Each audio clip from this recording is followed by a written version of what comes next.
Hadis yang kedua, ini yang lebih mengerikan ini. Ya'tiyalan nasi zamanun yakununa riba famalam yakulhu asobahu min hubarihi. Sungguh akan datang satu zaman di mana semua manusia itu makan riba, gak ada yang tidak, termasuk orang Islam. Udahlah, tutup mata, kita pegang. Pernah makan riba enggak? Insya Allah pernah.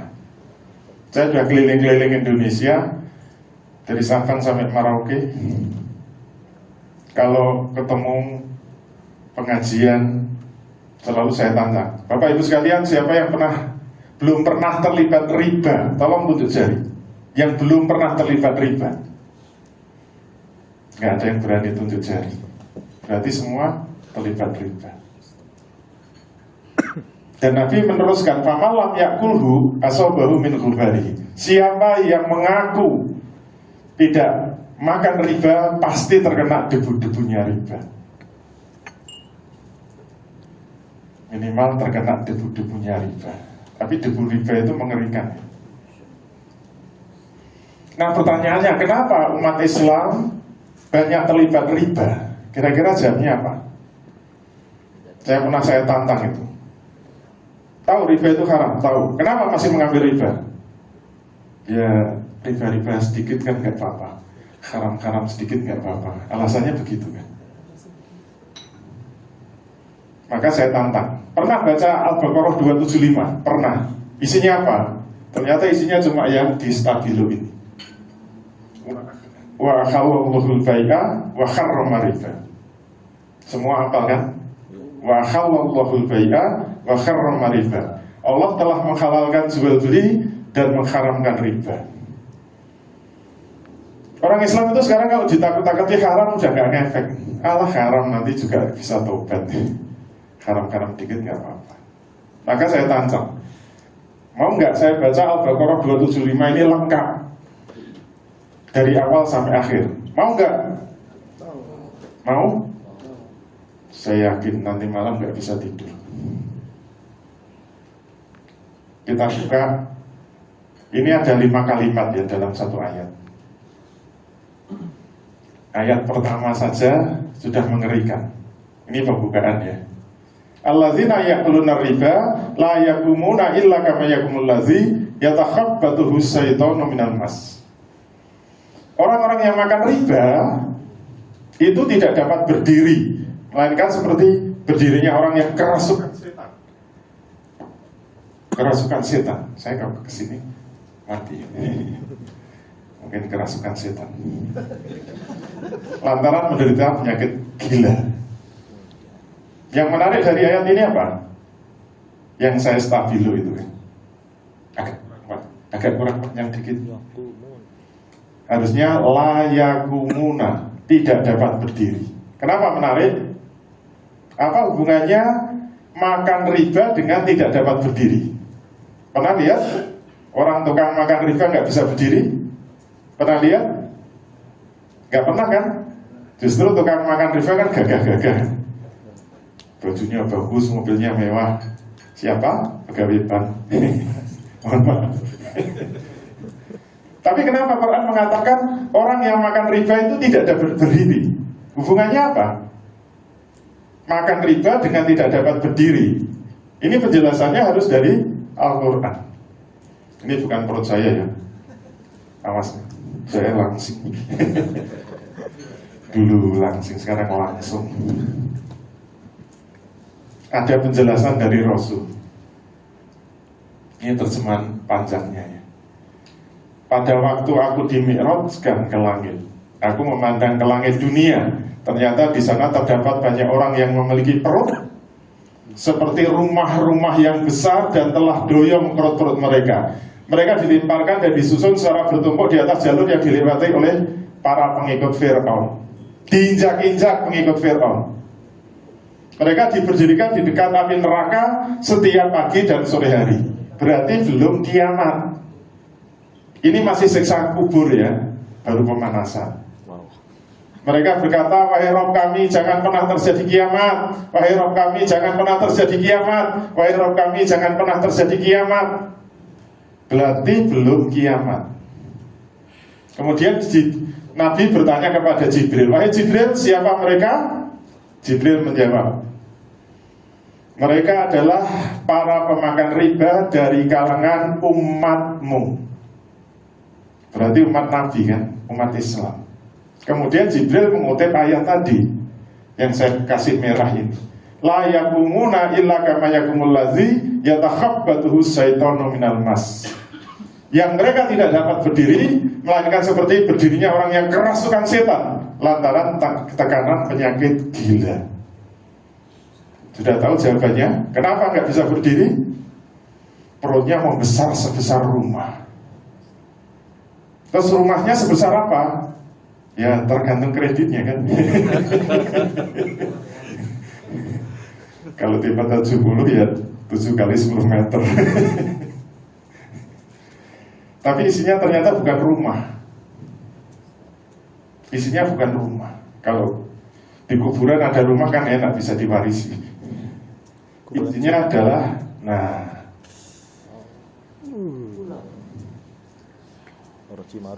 penjelasan Rasul dalam hadis yang lain, pada waktu aku diisrakan, tatkala kami telah sampai langit ke-7, aku melihat ke arah atasku. Ternyata aku menyaksikan kilat, petir, dan badai. Lalu aku mendatangi sekelompok orang yang memiliki perut seperti rumah. Di dalamnya banyak terdapat ular-ular berbisa yang dapat terlihat dengan jelas dari luar perut mereka. Isinya apa? Bukan rumah ternyata. Ular-ular berbisa yang terlihat dengan jelas dari luar perut mereka. Aku tanyakan, wahai Jibril, siapa mereka? Mereka menjawab, mereka adalah para pemakan riba. Biasanya kalau ada ibu-ibu udah pada jerit, pada takut, pada nangis. Saya bilang, Bu, jangan nangis dulu, Bu, sabar, ini baru pemanasan kok sudah nangis. Nanti kita jalan-jalan ke neraka. Ini baru disiksa kubur kan. Nah, sudah tahu riba haram, kenapa masih nekat terus? Itu baru kalimat pertama ya. Jawabannya ada pada kalimat kedua. Penyebab umat Islam terjebak dengan riba itu apa? Pada kalimat kedua, yaitu zalika bi annahum qalu innamal bai'u mithlu riba. Zalika itu menunjuk kepada siksa tadi. Keadaan mereka disiksa seperti itu bi annahum, hal itu disebabkan karena mereka berpendapat. Gara-gara mereka berpendapat bahwa innamal bai'u mithlu riba. Itu gara-gara apa coba? Gara-gara mengatakan bahwa jual beli itu sama dengan riba. Kesimpulannya apa? Membedakan jual beli dengan riba itu sulit ternyata. Makanya orang ekonomi mengatakan jual beli sama dengan riba. Berarti yang menyebabkan orang Islam sekarang terperosok dengan riba itu apa? Kuliah di Fakultas Ekonomi.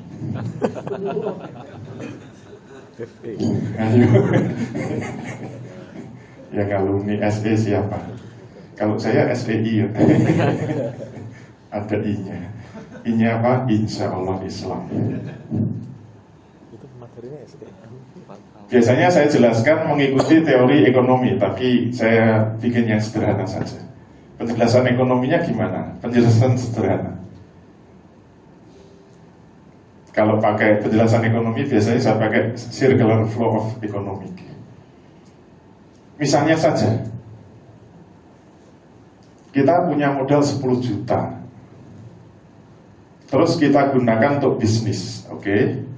Jual beli sepeda motor second. Kita punya uang 10 juta modalnya.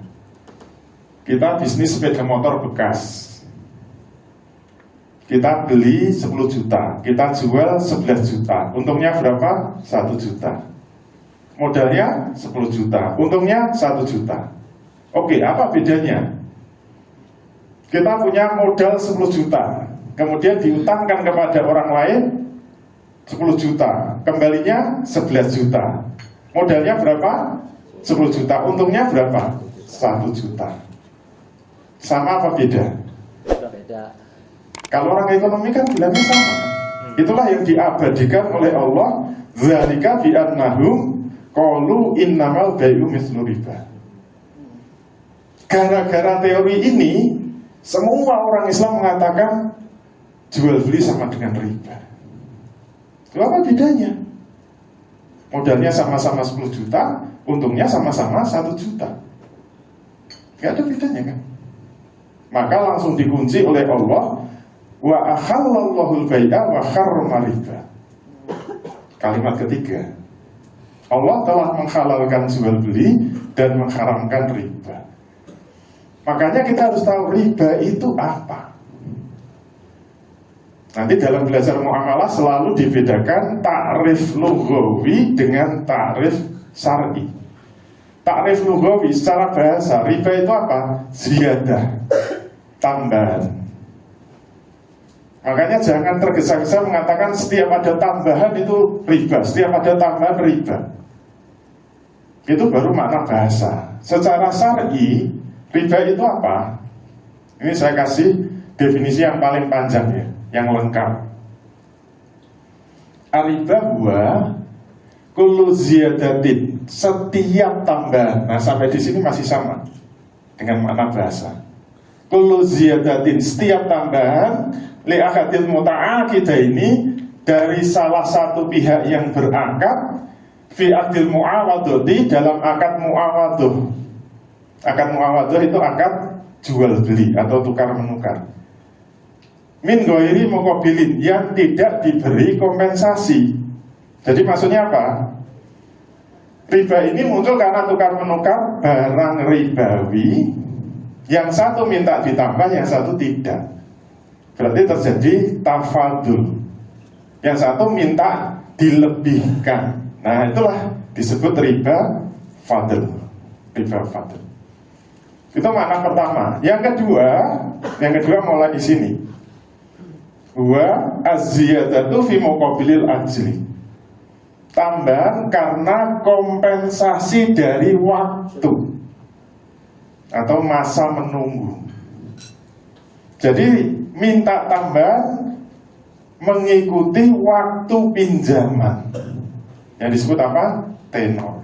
Makin lama ribanya makin banyak.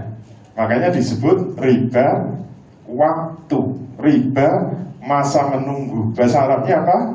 Riba nasi'ah. Nah, sesuai anjuran Wakil Presiden ya, sekarang harus bahasa Indonesia dulu, baru diterjemahkan ke Arab.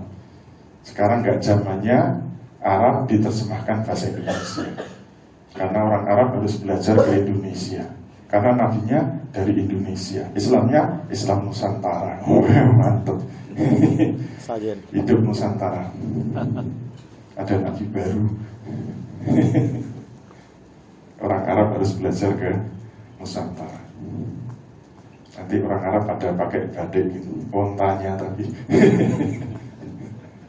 Baik, kenapa muncul istilah riba fadl? Salah satu hadisnya. Al-azzabu bil-zabi wal fiddatu bil-fiddati wal burru bil-burri wa sa'iru bis-sa'iri wa tamru bil-tamri wal milhu bil-milhi mithlan bi-mithlin sawa'an bi-sawa'in yaddan bi-yaddin. Fa idza ikhtalafat hadhihi asnafu fa bai'u kaifa situm idza kana yaddan bi-yaddin. Emas ditukar dengan emas, perak dengan perak, gandum dengan gandum, juwawut dengan juwawut, kurma dengan kurma, garam dengan garam. Ada 3 syaratnya. Mislan bi mislin, sawaan bi sawain, yadan bi yadin. Hati-hati. Menurut Nabi itu ada 6 jenis barang ribawi. Emas, perak, gandum, kurma, garam, gandum, juwawut, kurma, garam. 6. Ketentuannya apa? Mislan bi mislin, jenisnya sama, sawaan bisawain, timbangannya atau takarannya sama, yad dan biyadin, dari tangan ke tangan. Berarti ini barang-barang yang tidak bisa dijual online, harus dari tangan ke tangan. Gak boleh kredit, nggak boleh online, nggak boleh kredit emas, nggak boleh jual beli emas secara online, nggak boleh kredit kurma, termasuk jual beli online kurma. Kok nggak boleh, kenapa? Biasanya protes. Ya, yang larang Rasul, bukan saya. Kok protesnya sama saya? Nanti kalau protes sama Rasul ya. Terus wa idza ikhtalafat hadhihi asnafu, kalau beda jenisnya, barang ribawi ketemu barang ribawi, misalnya menukar gandum dengan kurma, itu boleh suka sama suka, kaifasitum, boleh suka sama suka. Syaratnya cuma satu, idza kana yadan biyadin, asalkan tangan ke tangan. COD, hati-hati, nanti COD boleh kita bahas. Jangan khawatir, insya Allah haram. Semua transaksi COD itu haram. Waduh, itu nggak pernah. Ngeyel.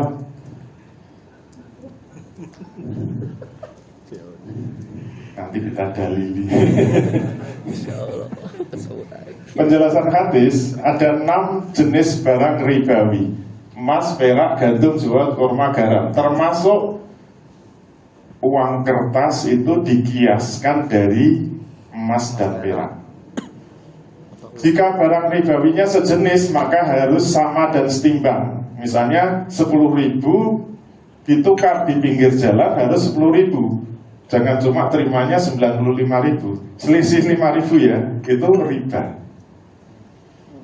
Dan harus tangan ke tangan, tidak boleh kredit, tidak boleh online. Tapi supaya tidak sesak nafas dulu, ada pengecualian untuk 4 barang ribawi makanan: gandum, zuhud, kurma, garam. Masih bisa kredit, masih bisa online. Tapi syarat dan ketentuan berlaku. S dan K. Jual kurma. Kalau ingin jelasnya, saya jualan buku. Nanti bisa dicari bukunya. Caranya jualan kan gitu. Kalau tidak sejenis, boleh suka sama suka. Syaratnya kontan dan di tempat. Tidak boleh online, tidak boleh kredit. Ini penjelasan singkat saja ya.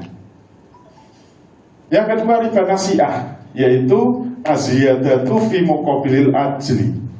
Zaman Nabi disebut riba jahiliyah. Dalilnya dari mana? Qala Rasulullah SAW, ini dalil untuk riba nasi'ah. Kullu qardin jarra manfaatan fa riba. Setiap qard, utang piutang yang menghasilkan manfaat itu adalah riba.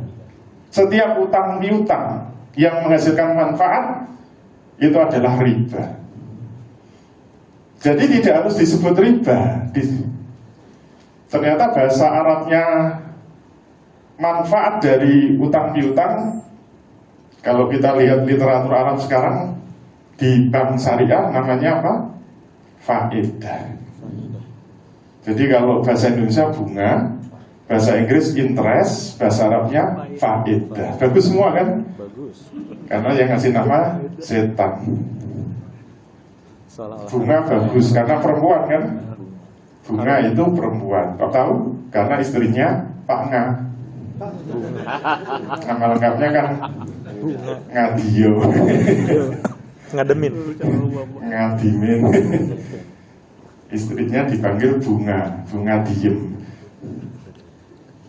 Bagus, bunga, interest menarik, faedah, manfaat.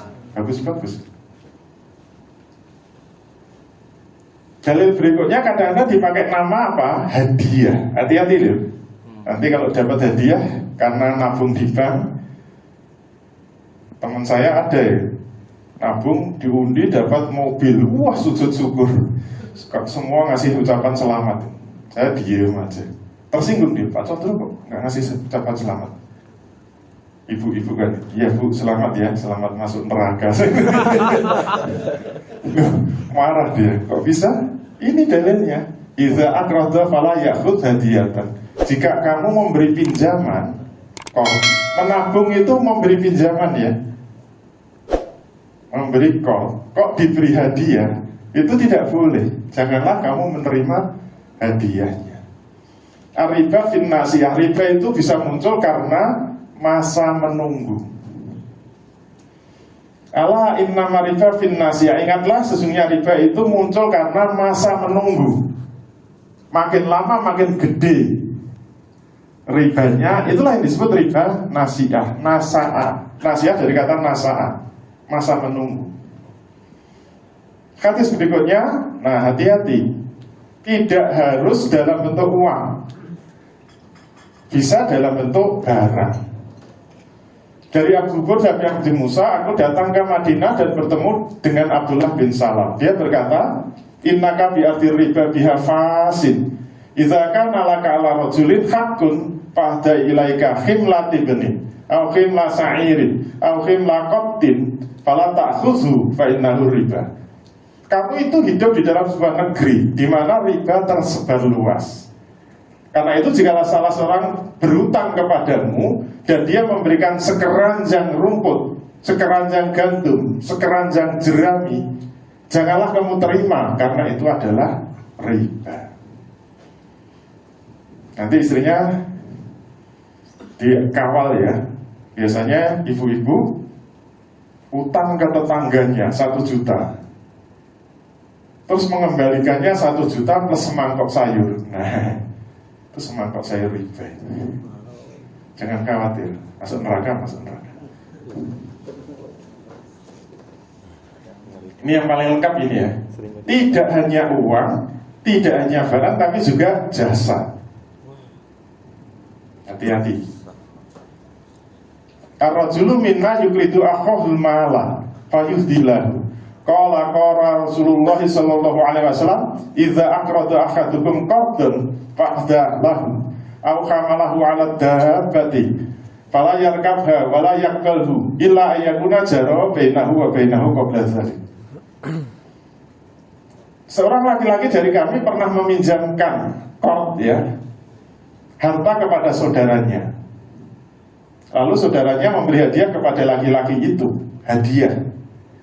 Maka Rasul Shallallahu Alaihi Wasallam bersabda, jika salah seorang kamu memberi pinjaman atau qard, lalu diberi hadiah atau dinaikkan ke atas kendaraannya, maka janganlah dia menaikinya dan janganlah menerima hadiahnya.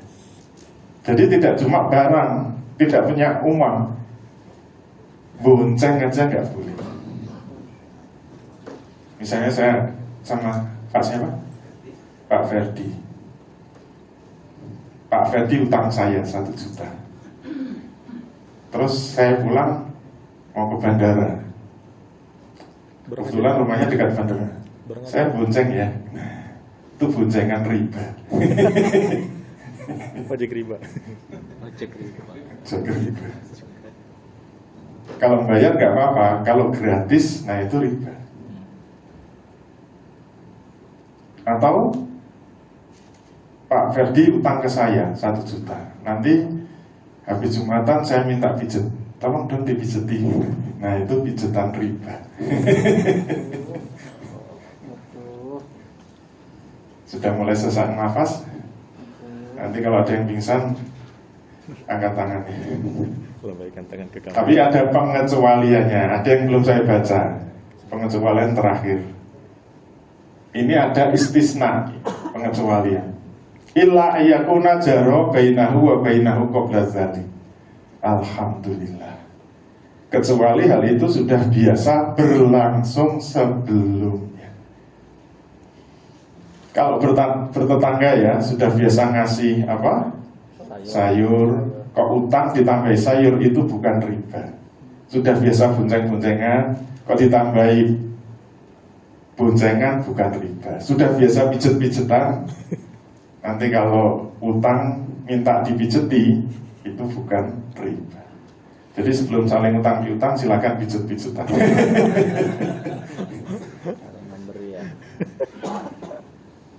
Tapi hati-hati, istisna ini, pengecualian ini justru menegaskan bahwa yang disebut riba itu apa? Riba itu tanda terima kasih karena sudah memberi utang. Berarti riba itu terima kasih yang muncul karena utang piutang. Karena kalau terima kasihnya itu karena kebiasaan ya, memberi sayur karena kebiasaan, memboncengkan kebiasaan, kan bukan riba. Berarti riba itu apa? Tambahan yang muncul karena diutangi, murni. Terima kasih diberi utang. Ikhlas ini, ikhlas. Saya merasa tertolong. Ini ikhlas sayur dari saya mohon diterima. Iya, itu ikhlas masuk neraka. Kenapa? Tidak boleh. Kok nggak boleh? Kenapa? Ya saya juga nggak tahu. Maka kembalinya kepada hadis pertama, kullu qardin jarra manfaatan fahuwa riba. Setiap, karena ada kullu itu menunjukkan semuanya, kalimat umum, semua utang piutang yang menghasilkan manfaat riba, mau besar mau kecil, mau ikhlas mau nggak ikhlas, mau diperjanjikan di depan atau tidak, setiap tambahan yang muncul dari utang piutang itu adalah riba. Nah, saya pernah menyampaikan ini, ada yang ngeyel, hadisnya dilihat, itu tidak sokeris. Saya nggak ahli hadis, saya cuma ambil dari kitab-kitab fikih. Menurut ilmu hadis, kalau hadis dipakai ulama fikih itu pasti tidak doif, pasti sahih atau minimal hasan. Menurut ulama yang menggunakan itu. Saya bukan ulama dan bukan ahli hadis. Kalau dibantah itu doif, ya doif menurut siapa? Ngeyel terus udah, kalau ngeyel terus pakai Quran saja. Paling enak pakai Quran. Kalau nggak mau pakai hadis kan enak. Kalau Quran ditolak, itu Quran doif. Itu aliran apa itu? Salah tafsir katanya. Nah, penegasannya justru dari Quran. Syarat bertaubat dari riba. Wa in tubtum falakum ru'usu amwalikum la tazlimuna wa la tuzlam. Jika kamu ingin bertobat dari mengambil riba, bagimu adalah pokok harta. Jadi yang disebut kita bersih dari riba itu apa? Kembalikan pokok hartanya saja, pokok utangnya saja. Berarti riba itu apa? Setiap tambahan dari pokok utang. Kamu tidak menzolimi dan tidak dizolimi. Kesimpulannya,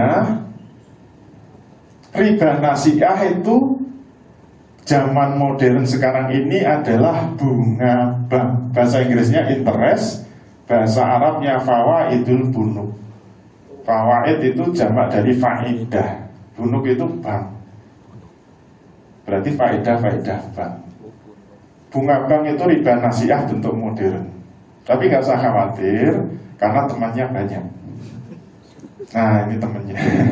Jadi ada bunga pegadaian, bunga asuransi, bunga koperasi, bunga obligasi, bunga utang luar negeri, bunga utang dalam negeri.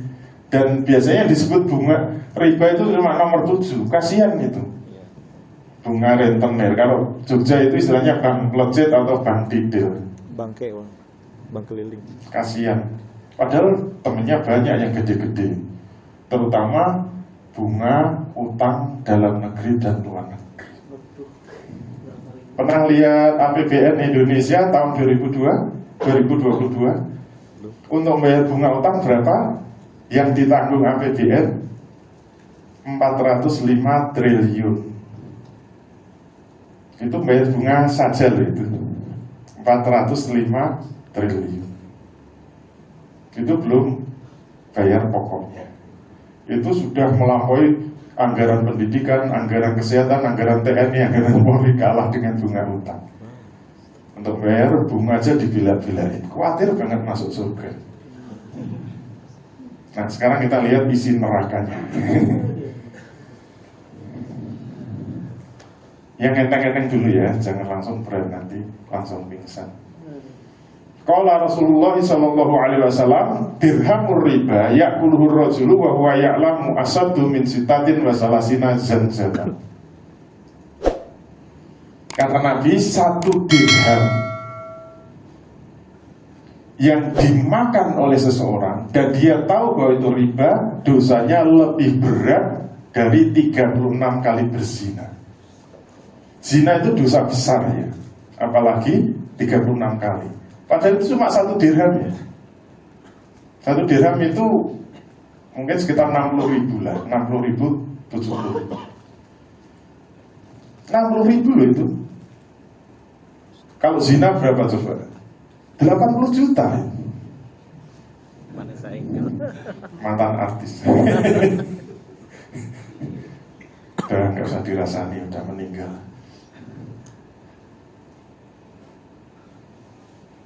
Pernah membuat simulasi berapa lama orang masuk neraka kalau kredit rumah. Coba misalnya yang paling murah apa? Tipe 36, cash 200 juta. Utang ke bank konvensional, bunganya flat saja ya, 10%. Kreditnya 10 tahun. Berarti bunganya berapa? Langsung 100% kan? Cash 100 juta, bunganya 10% selama 10 tahun berarti berapa? 200 juta. Oke, bunganya 200 juta. Sekarang pertanyaannya, berapa lama masuk neraka? Pernah ngitung? Caranya ngitung, 1 dirham berapa? Yang murah saja 60.000. Oke. Berarti kalau bunga 200 juta, caranya ngitung 200 juta dibagi 60.000 kalikan 36 kali berzina. Terus 1 kali berzina berapa lama masuk neraka? Misalnya 1 kali berzina dianggap berdosa 1 hari. Besok di akhirat 1 hari itu sama dengan 50.000 tahun. Ta'rujul malaikatu warruhu ilaihi fi yaumin kana miqdaruhu khamsina alfa sanatin. Para malaikat dan roh kudus terbang menghadap Allah dalam waktu 1 hari yang kadarnya sama dengan 50.000 tahun menurut hitungan tahun dunia. Nah sekarang ketemunya berapa? 200 juta bagi 60.000 kalikan 36 kalikan 50.000 tahun. Ada yang ketemu? Nggak cukup itu kalkulatornya. 6 miliar. Berapa? 6 miliar. 6 miliar. Itu baru kredit rumahnya. 6 miliar tahun. Ini aja cuma Jangan khawatir, kan baru kredit rumah. Nanti lunas kan kredit motor, nanti kredit mobil. Tapi ini masih ringan ya, nggak apa-apa. Masih ringan. Kita naikkan dikit. Ariba salah sata wa sab'una baban aisaruha mislu ayyam kiharajulu ummahu. Di dalam riba itu ada 73 pintu dosa. Mulai yang paling bawah sampai yang paling tinggi berapa? Level 73. Yang paling ringan level 1 seperti anak laki-laki yang menzinai ibu kandungnya sendiri. Itu yang paling ringan. Terus level 73 kayak apa? Tapi ini kelas menengah ya. Gongnya apa gongnya? Yang paling berat justru dari Quran.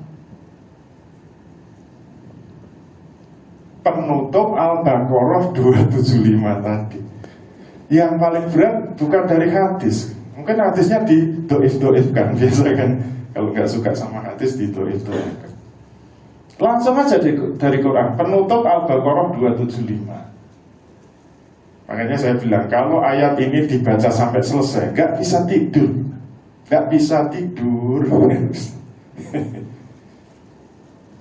Waman ada faulaika ashabun nar hum fiha khalidun.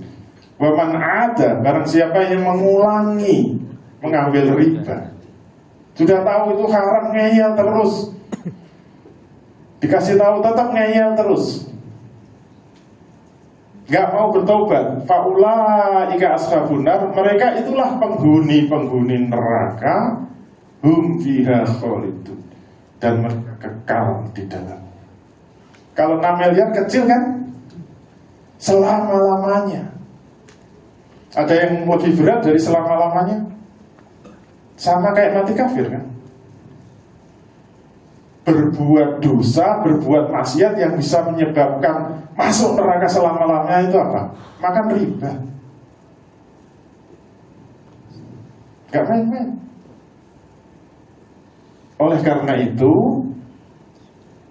harus hati-hati. Yang kena ini gak cuma pemakan riba, yang kena itu 4 pelaku riba. La'ana Rasulullah SAW akilar riba wa mukilahu wa katibahu wa sahidaihi wa qala hum sawa'un. Rasul melaknat 4 pihak yang terlibat riba. Yang pertama, akilar riba, yang memakan riba. Yang kedua, wa mukilahu, yang memberi riba. Yang ketiga, wa katibahu, juru tulis riba, pegawai bank. Saya kemarin ngisi forum, dikira yang aman pegawai bank. Ternyata semua bendahara perusahaan termasuk. Kenapa? Juru tulis riba. Ada perusahaan yang nggak punya utang pakai riba. Jadi akuntannya jangan khawatir, masuk neraka, masuk neraka. Terus 2 orang saksi. Kalau sekarang notarisnya, ayo yang jadi notaris, jangan khawatir, insya Allah. Nggak usah rebutan, neraka itu luas. Wa qala hum sawa'un, kata Nabi, mereka semua sama. Jadi nggak usah rebutan.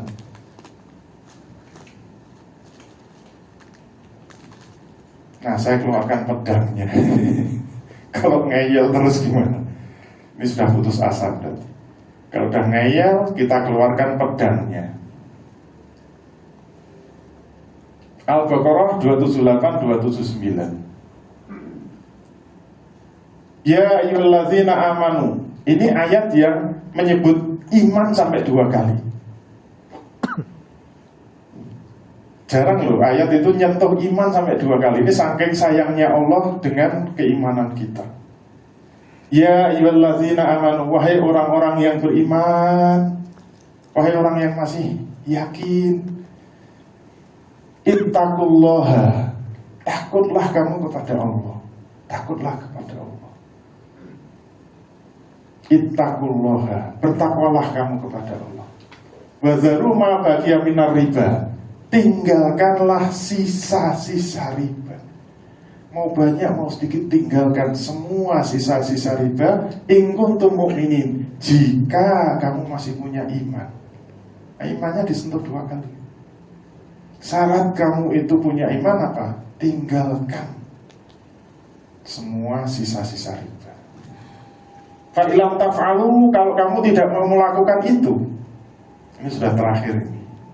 Fa ilam taf'alu, kalau kamu tidak mau melakukan itu, yaitu meninggalkan sisa-sisa riba, fa'zanu biharbi minallahi wa rasulihi, umumkan perang melawan Allah dan Rasul. Yang punya surga itu Allah ya. Di mana bisa masuk surga? Kalau nantang perang sama pemilik surga, bisa masuk surga? Surganya siapa? Berani perang lawan Allah? Kalau nggak berani, nah syarat tobatnya tadi, wa in tubtum falakum ru'usu amwalikum. Jika kamu ingin bertobat dari mengambil riba, kembalikan pokok utang. La tadzlimuna wa la tudlamun. Kamu tidak menzalimi dan tidak dizalimi. Sekian, assalamualaikum warahmatullahi wabarakatuh. Waalaikumsalam warahmatullahi wabarakatuh. Ada pertanyaan? Tidak ada, terima kasih.